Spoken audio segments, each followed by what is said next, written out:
Welcome to our channel. Today we how to uninstall McAfee Total Protection on Windows 11, complete guide step by step clearly. To uninstall McAfee Total Protection on Windows 11, begin by selecting the Start button on your taskbar. In the search bar, type Add or Remove Programs and select the corresponding option from the results. A new window will open, displaying a list of installed applications.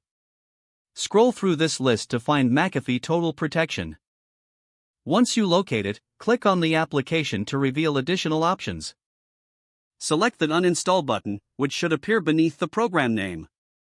A confirmation dialog will pop up, asking if you really want to uninstall the program. Click Uninstall again to continue. The McAfee uninstallation wizard will now launch.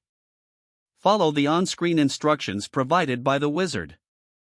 You may be prompted to enter your administrator password, so be prepared to do so. The uninstallation process may take a few moments to complete.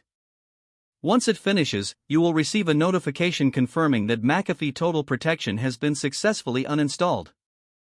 Finally, restart your computer to ensure all components have been completely removed. After your system restarts, check to confirm that McAfee has been fully uninstalled. If you still see any McAfee icons or files, manually delete them to free up space on your system. Your computer is now free of McAfee Total Protection. If the page does not load, refresh the browser or try again in a private or incognito window.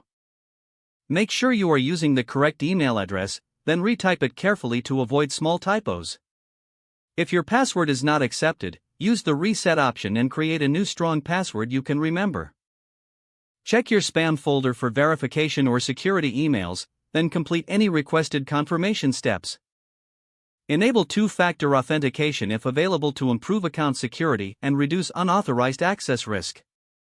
After signing in, review your profile details so your contact information and settings are accurate and current.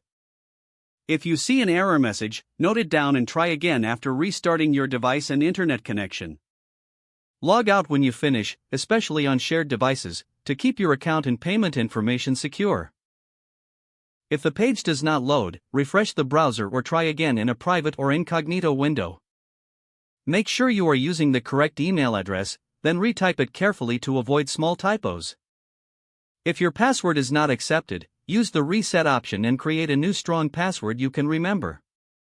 Don't forget to like this video and subscribe to our channel for more step-by-step tech guides.